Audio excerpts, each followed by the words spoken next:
감성경제방송 돈다방 미스리 9월 1일 목요일 방송 시작하겠습니다. 이번 주 우리나라 증시의 분위기를 좀 보면은요. 지난주 금요일 뉴욕 증시가 하락했고, 그리고 이번 주 들어와서 뉴욕 증시가 하락하는 모습을 보면서 국내 투자자들은 시장이 진행되면서 나스닥 선물지수의 움직임을 봅니다. 뉴욕 증시가 이틀 동안 하락했으니까 이제 3일째는 반등하겠지. 나스닥 선물지수가 플러스로 유지되고 있으니까 반등하겠지 하는 기대감을 가지고 오후장에 들어서 자신감을 좀 갖고 투자에 참여를 하다 보니까 시장은 뉴욕 증시가 반영이 된 오전장에는 약한 모습을 보이다가 오후장으로 넘어가면서 플러스로 전환을 하거나 낙폭을 줄입니다. 안타까운 부분은 우리 투자자들이 오후장에 자신감을 갖는 이유가 뉴욕 증시가 이틀 동안 빠졌는데 3일째 반등하겠지. 뉴욕 증시가 3일 동안 하락했으니까 나흘째 반등하겠지 하는 그 기대를 무너뜨려 버렸죠. 지금 뉴욕 증시가 지난주 금요일부터 8월 31일 수요일까지 나흘째 반등다운 반등을 하지 못하고 하락하고 있습니다. 따라서 국내 증시는 오후장에 그 다음날 뉴욕 증시의 반등을 좀 기대하고 매수를 했던 투자자들이 막상 그 다음날 됐을 때 내가 전일 오후장에 좀 비싸게 준 그 가격보다 더 하락하는 증시와 만나게 됩니다. 굉장히 투자하기가 힘든 장이긴 해요.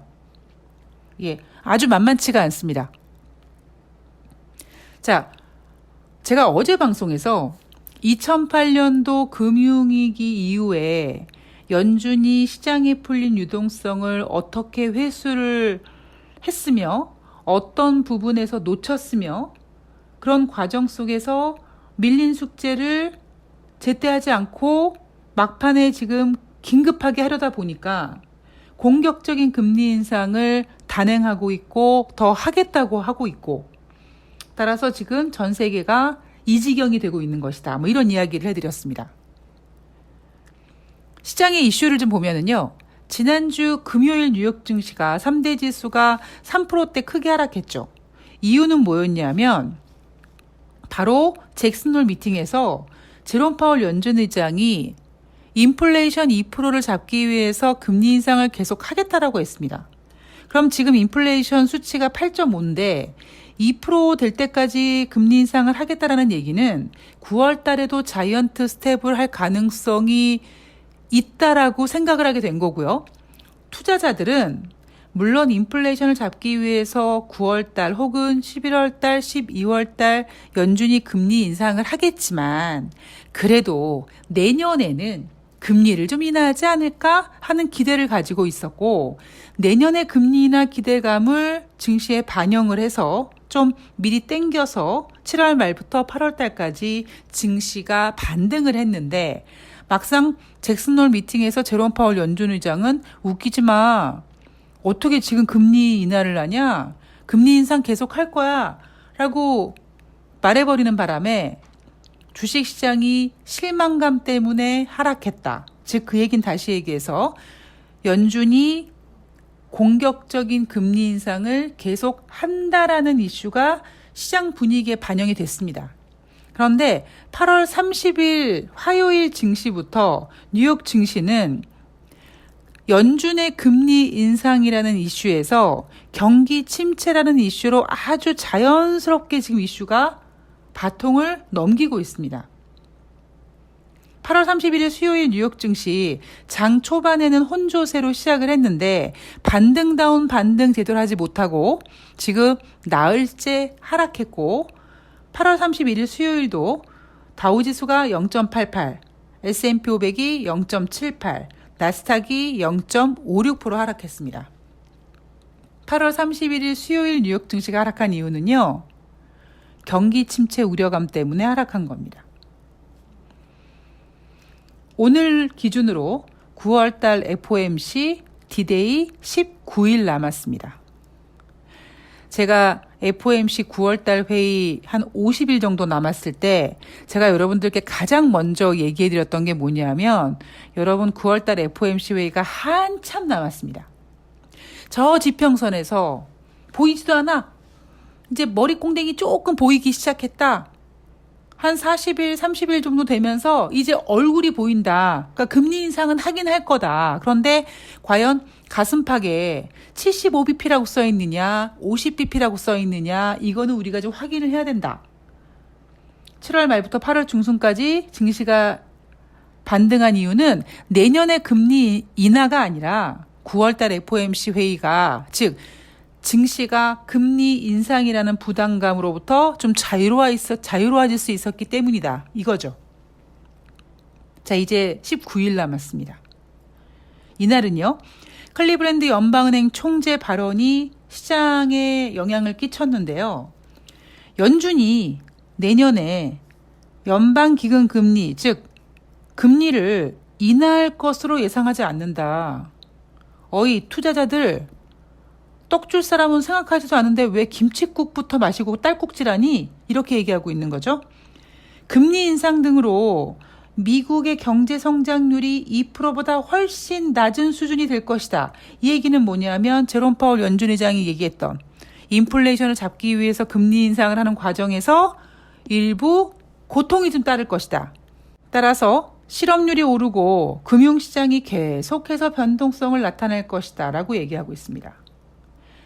제가 2019년도 연준이 금리를 인하할 거라고 예상하면서 그때 청취자님들한테 무슨 얘기를 해드렸냐면, 오히려 연준이 금리 인상을 계속하는 과정에서 증시는 연준 니네가 자꾸 금리 인상해가지고 경기가 침체될 거야. 안 돼. 이렇게 경기 침체 공포를 겪게 되면 결국 경기 침체 공포는 누가 겪냐면 주식시장에 반영이 되거든요. 주식시장이 계속 하락하게 되면 이걸 또 누가 보겠습니까? 시장을 지켜보는 여러분들도 고통스럽지만 금리를 결정하는 제롬 파월 연준 의장도 주식시장 하락이 불편합니다. 그래서 제가 2018년도 4번의 금리 인상을 한 다음에 2019년도 한두 번의 금리 인상을 예상한다는 전문가들 말을 비웃으면서 2019년 금리 인하를 예상했던 이유가 뭐냐면 2019년 금리를 또 인상할 거예요 할 때마다 증시는 야, 니네 2017년도에 3번 하고 2018년도에 4번 하고 금리 인상을 또 해? 야, 계속 그렇게 하면은 경기 침체 와. 하면서 경기 침체 때문에 공포를 겪은 주식시장이 하락하고 그리고 기술적인 반등 G50만큼 조금 하고 또 하락하고 그러한 증시 하락을 보면서 연준이 쫄아가지고 금리를 인하했습니다. 그래서 투자자들은요, 2019년 그 학습 효과를 기대하면서 이번에도 연준이 금리 인상을 고집하지만 결국 경기 침체 때문에 금리를 인하할 거라고 예상하고 내년도 금리 인하를 기대했다라는 거죠.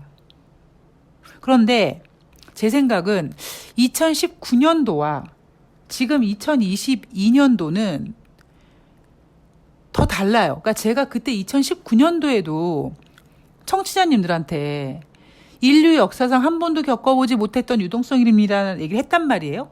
근데 지금은 유동성이 더 어마어마해졌기 때문에 쉽지가 않을 겁니다. 자, 어쨌든 클리브랜드 연방은행 총재는 내년도 금리 인하 기대했던 거 김칫국이었습니다. 김칫국 마시지 마십시오. 그리고 앞으로 실업률이 오르고 금융시장이 계속해서 변동성을 나타낼 것이다 라고 얘기를 했습니다. 어쩌면 한편으로는요, 또 제가 또 음모론을 또 잘 제시하지 않습니까? 오히려 어쩌면 제가 여러분들한테 제시해드렸던 어떤 그 내용, 이런 거죠. 여러분, 인플레이션은요, 금리 인상으로 못 잡습니다, 이제. 경기 침체로 잡아야 됩니다. 어떤 이러한 주장을 연준 의원들도 동의하는 게 아닌가.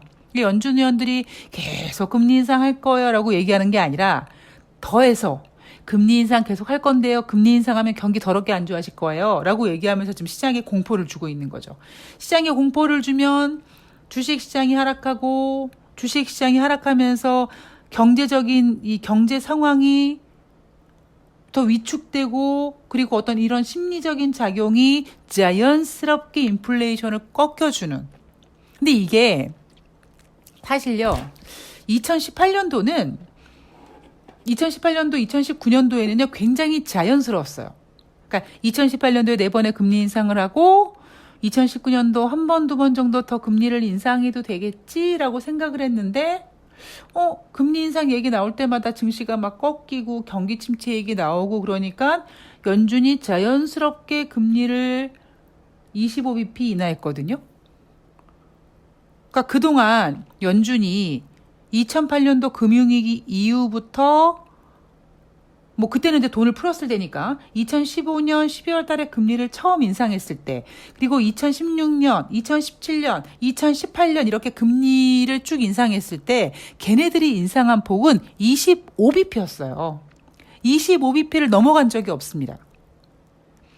그래서 아주 완만한 금리 인상 속에서 그럼에도 불구하고 2018년도에 4번의 금리 인상을 했으니까 혹시 이 4번의 금리 인상 그리고 2017년도에 3번의 금리 인상으로 경제가 위축되는 거 아닐까 하는 우려감 때문에 2019년도에 아주 자연스럽게 25bp를 인하하게 된 건데 이번에는 25bp가 아니잖아요.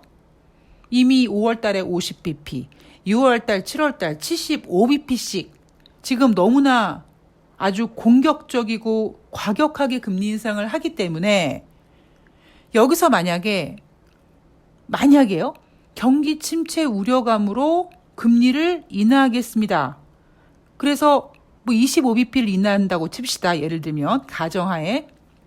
그럼 증시가 와, 금리 인상 멈추고 이제 금리 인하한다. 금리 인하는 주식시장이 호재니까 증시 올라갈 거라고 할까요? 저는 이제 25bp 금리 인하에 대한 뭐 금리 인하 하지도 않겠지만 제가 지금 분위기가 그렇다라는 겁니다.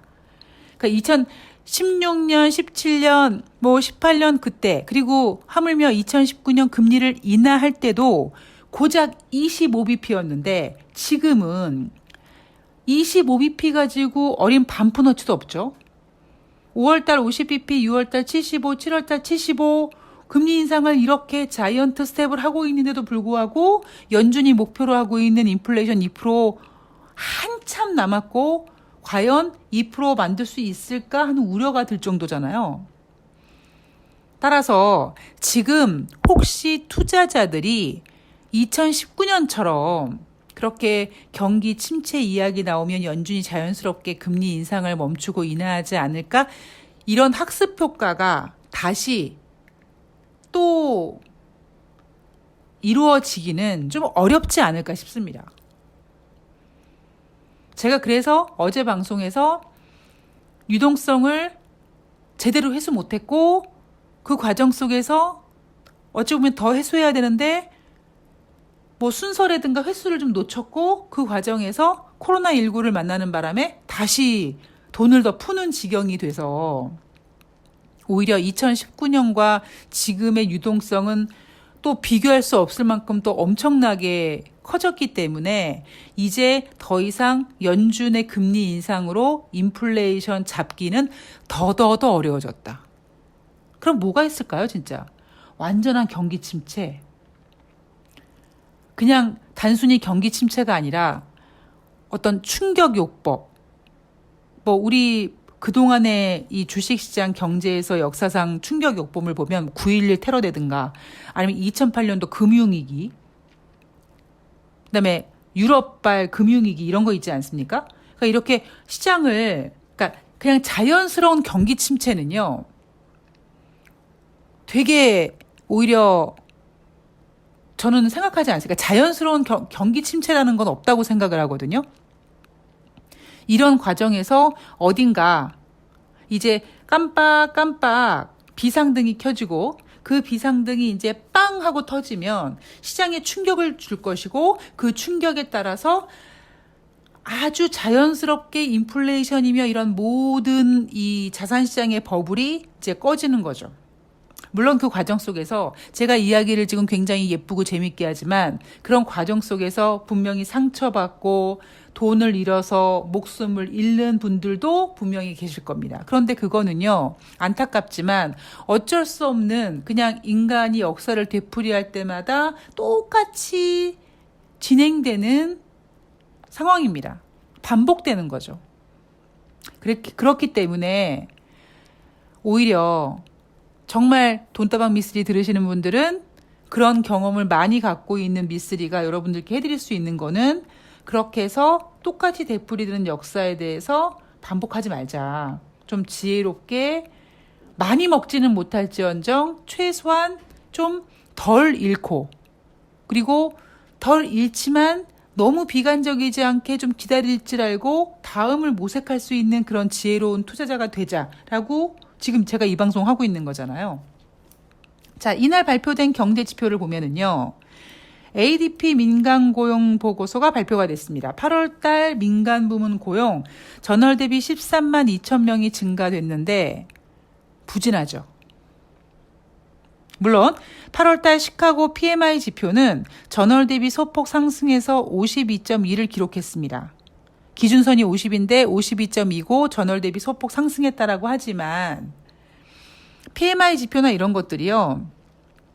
추세적으로 봐야 되지 단순히 뭐 전월 대비 잠깐 상승했다. 이건 별로 의미가 없다라고 말씀을 드렸죠. 그리고 이거는 시카고 PMI 지표지만 S&P 글로벌에서 발표하는 지표 같은 경우 그리고 ISM에서 발표하는 PMI 지표 같은 경우에는 이미 기준선을 깬 녀석들도 있습니다. 그러니까 추세적으로는 지금 미국 경제가 좋지 않고요.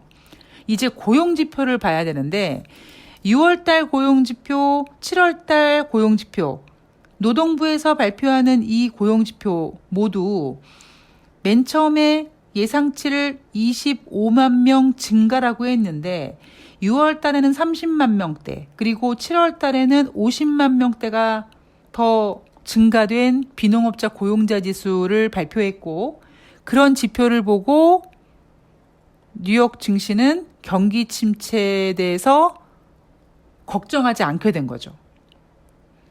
그런데 ADP 민간 고용 지표가 전월 대비 13만 2천 명 증가하면서 예상치보다 부진했습니다. 그래서 이날 뉴욕 증시가 반등하지 못하고 상승한 겁니다. 그런데 제가 앞에서도 한번 말씀드렸지만 만약에 그러면 뉴욕 증시에서 ADP 민간 고용 지표가 잘 나왔으면 뉴욕 증시가 크게 반등했을까요? 되게 애매한 구간이라고 말씀드렸잖아요. 고용지표가 잘 나오면 어머 고용지표 잘 나왔어. 미국 경제 괜찮아. 그럼 연준이 계속 공격적인 금리 인상 하겠네. 그 금리 인상 부담감을 또 갖게 되고 고용지표가 부진하면 경기 침체라는 우려를 갖게 됩니다. 대신에 만약에 이 민간 고용지표가 잘 나왔다면 시장에서 이렇게 생각할 가능성이 있어요. 예를 들면 제롬 파월 연준 의장이 잭슨홀 미팅에서 금리 인상을 하는 과정에서 미국 경제에 고통이 따를 수 있다라고 했는데 6월 달에 75bp, 7월 달에 75bp 이렇게 금리 인상을 했는데도 고용이 괜찮네? 미국 경기 침체 그렇게 쉽게 안 오겠네? 이런 경기에 대한 자신감으로 반등을 해줄 수는 있지만 어쨌든 지금 고용지표가 잘 나와도 그렇고 못 나와도 그렇고 굉장히 애매한 상태입니다. 아주 냉정하게 말씀드리면 지금 시장에 호재가 안 보여요. 물론 어딘가 있겠죠. 호재가 없진 않습니다. 어딘가는 있겠죠. 그리고 악재도 호재로 만들면 되니까. 문제는 지금 시장 분위기 자체가 굉장히 어렵긴 합니다. 특히 제가 보는 부분이 뭐냐면 쓸카드가 많은 미국이야. 그래, 네 팔뚝 굵다. 그래, 네 하고 싶은 대로 해라. 그래, 다른 데가 주권 말고 니네는 올라가라 할 수 있지만 문제는 유로존이죠. 유로존의 8월달 소비자 물가지표가 미국의 7월달 물가지표와 똑같이 나왔습니다. 9.1%. 예, 따라쟁이 같죠? 2008년도 미국에서 금융위기가 발생되니까 2010년도 유럽에서 금융위기가 발생되고 이런 것처럼 따라다닙니다. 이렇게. 자, 유럽을 보면은요. 지난 7월에 11년 만에 처음으로 50bp 금리 인상을 했습니다. 6월 달에도 ECB 통화정책회의가 있었는데 이때도 유럽의 물가 상승률은 높았습니다. 그런데 유럽이 6월 달 ECB에서 금리 인상을 못합니다. 왜요? 경기가 안 좋아서. 대신 인플레이션 잡기 위해서 우리 ECB는 7월 달에 25bp 금리 인상 할게라고 했는데 7월 달에 25bp가 아니라 50bp 금리 인상을 했죠. 이거를 냉정하게 아니 11년 동안 어떻게 한 번도 금리 인상을 못하지? 얼마나 경제가 안 좋으면 이렇게 생각을 하고 그럼 경제가 안 좋은 상황 속에서 6월 달에 22에서 금리 인상조차 못하고 7월 달에 겨우 25bp 한다는 그 이야기 이거 굉장히 걱정스러운 일이거든요. 여기에다가 정작 7월 달에 25bp가 아니라 50bp 금리 인상을 했는데 시장에서는 유럽이 25bp가 아니라 50bp 금리 인상을 하면서 유로화가 강세를 보일 거고 유로화 강세 때문에 상대적으로 달러의 힘이 빠지고 그래서 증시가 좋아질 거다. 아주 묘하게 포장이 돼서 증시가 움직였습니다. 자, 7월 달에 11년 만에 처음으로 50bp 금리 인상을 했는데요. 이제 9월 달이잖아요, 지금. 9월 8일 날 ECB 통화정책회의가 있습니다. 그리고 10월에도 있습니다. 우크라이나와 러시아 전쟁으로 특히 에너지 부분 때문에 지금 유로존은요, 이 유럽은 소비자 물가지표 떨어지기 어렵습니다. 정말 얘네야말로 웬만큼 금리 인상해도 인플레이션이 눈하나 까딱 안 하고 오히려 더 상승할 수 있을 가능성이 높죠. 러시아가 유럽으로 가는 가스를 막느니 마느니 하다 보니까 여기에다 다시 말씀드리지만 지금 전 세계적으로 기후 변화 때문에 인플레이션이 쉽게 떨어지지 않을 겁니다. 그러면 미국 같은 경우에는 그동안 경제가 좋다라는 이유로 금리 인상을 과격하게 했습니다. 그런데 이제는 경기 침체를 걱정하고 있는 미국인데 11년 동안 한 번도 금리 인상을 하지 못할 만큼 경제가 안 좋은 상태에서 물가 상승률만 높고 물가 상승을 잡기 위해서 금리 인상을 했는데 7월 달에 50bp 했고 과연 9월 달에 어떻게 할 것이냐. 물론 지난번처럼 22에서 9월 달에 또 금리 인상을 하면 또 유로화가 강세를 보일 거고 또 이게 되풀이될 수 있겠지만 문제는 지금 그렇게 되풀이되기가 쉽지 않다라는 거죠. 거기에다가 9월 8일 날 ECB 통화정책이 있고 다음 달에도 또 ECB 회의가 있습니다. 아마 ECB는요. 공격적인 금리 인상보다 어차피 10월에도 ECB가 있으니까 충격을 좀 완화하기 위해서 9월에도 금리 인상하고 10월에도 금리 인상한다 뭐 이러한 스토리를 만들면서 금리 인상을 과격하게 하지 않을 가능성이 높죠. 왜? 경기 때문에, 경제 때문에요. 지금 유럽 경제 상당히 안 좋습니다. 지금 전문가들이 뭐라고 얘기하고 있냐면 긴축 정책이 미칠 부정적인 그림자, 이 부정적인 그림자가 경기가 과연 침체로 향하고 있는지에 주목해야 된다라고 얘기합니다. 자, 이제 여러분 우리는 경기 침체와 걱정을 합니다. 7월 말에 연준이 75bp 금리 인상을 하고 증시가 반등했습니다. 단지 이유는 9월 달에 금리 인상 회의가 없기 때문에 금리 인상으로부터 자유로웠던 증시가 반등을 했습니다만 금리 인상 결정이 다가오다 보니까 인플레이션을 잡기 위해서 공격적인 금리 인상을 계속 할 것이고 금리 인상 때문에 걱정했는데 그 뒤에 더 큰 녀석이 기다리고 있는 거죠. 바로 경기 침체입니다. 그래서 시장에서 굉장히 지금 뭐 크레딧 스위스에서도 부정적인 보고서 나왔다고 어제 방송에서 말씀드렸고요.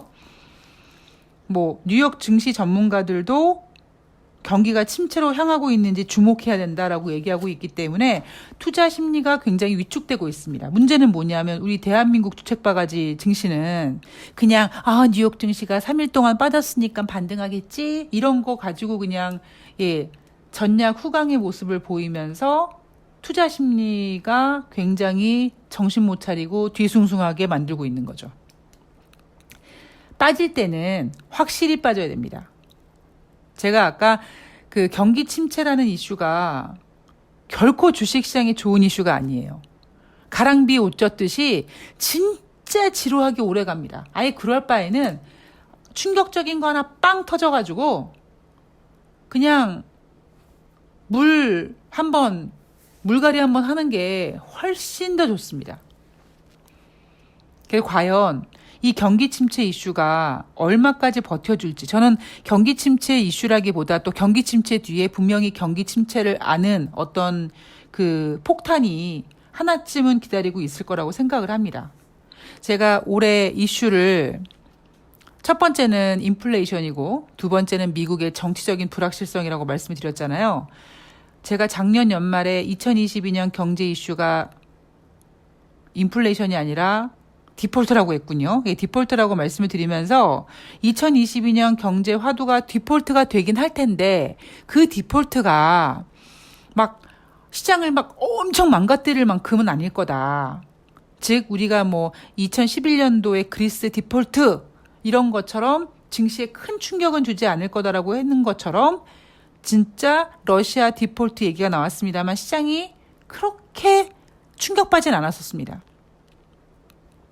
그런데 이제 앞으로 문제가 오히려 이런 식으로 지리멸렬하게 뭐 내년 상반기까지 경기 침체가 갈 것이다. 연준은 계속 금리 인상하고 금리 인하는 못하겠지만 이제 어느 적정선에서 경제가 안 좋아질 것 같으면 또 금리 동결하고 이렇게 지리멸렬로 가면은요. 굉장히 시장이 피곤해집니다. 저는 그렇게 피곤해지지 않을 거라고 생각을 해요. 어떤 이슈가 한번 나와서 시장을 한번 소독해주지 않을까라는 생각을 한번 해보고요. 과연 그게 뭘까 하는 거죠. 과연 그게 뭘까? 그거를 제가 지금 계속 체크를 하고 있습니다. 자, 오후장에 증시가 반등한다. 모르겠습니다. 뭐 인생이나 주식이나 한쪽 방향으로 계속 가는 거 없는 것처럼 8월 31일까지 뉴욕 증시가 나흘 연속 하락했고 또 오늘 밤에 열릴 9월 1일 뉴욕 증시가 또 하락한다면 금요일 날 노동부에서 발표되는 고용지표를 어떻게 해서든지 포장해서 반등할 수도 있고요. 아니면 오늘 밤에 9월 1일 날 열릴 뉴욕 증시가 뭐 주간 신규 실업수당 청구 건수 이런 재료를 가지고 반등을 시도할 수도 있습니다. 그런데 지금 증시 분위기는요. 나스닥 선물 지수를 보고 움직이지 마시고요. 그리고 우리나라 증시 같은 경우에는 뭐 전략 후강이라고 미국 증시 반등하겠지 하고 자신감을 갖고 오후장에 매수하시고 이런 분위기는 아닙니다. 왜냐하면 강한 반등도요. 자기가 다리 뻗을 자리를 보고 움직이거든요. 근데 지금 강한 반등이 만약에 뉴욕 증시에서 나타난다고 하면 강한 반등에 매도하려고 하는 또 그 매물대가 또 포진되어 있다 보니까 강한 반등이 계속 이어진다 이러기는 좀 어렵습니다. 제가 방망이는 짧게 가져야 된다는 이야기를 계속 해드리고 있는데, 이번 주 전략 후강 모습을 보면서 투자자들이 많이 좀 이렇게 물리겠구나라는 생각을 했는데요. 장 잘 지키시기 바라겠습니다. 장이 결코 쉽지는 않습니다. 어려운 장에 지혜로운 투자자가 되셨으면 좋겠고요. 저는 또 그냥 그런 생각을 해요. 사람이 또 지나가다 보면 시간이 지나가면 또 익숙해지는 것처럼 또 이런 분위기에 또 익숙해질 거라고 생각을 하는데 여하간 너무 공포심에 떨지 않으셨으면 좋겠습니다. 자, 오늘 방송은 여기까지 하겠습니다. 저는 이따 5시에 새날에서 뵙고요. 제가 지금 생각하고 있는 게 이번 주 이제 9월달도 됐으니까 뭐 이 핑계 저 핑계 하지 말고 9월달 증권사들의 증시 전망을 요약도 좀 하고 그리고 그 증권사들의 증시 전망에 미쓰리가 반박을 하던 동의를 하던 그런 내용들을 좀 담아서 뭐 라이브를 하던 아니면 녹화를 하든지 한번 이번 주는 이제 더 이상 미루지 않고 한번 시도를 해보도록 하겠습니다. 자, 남은 하루 잘 보내시고요. 저는 내일 방송에서 뵐게요. 고맙습니다.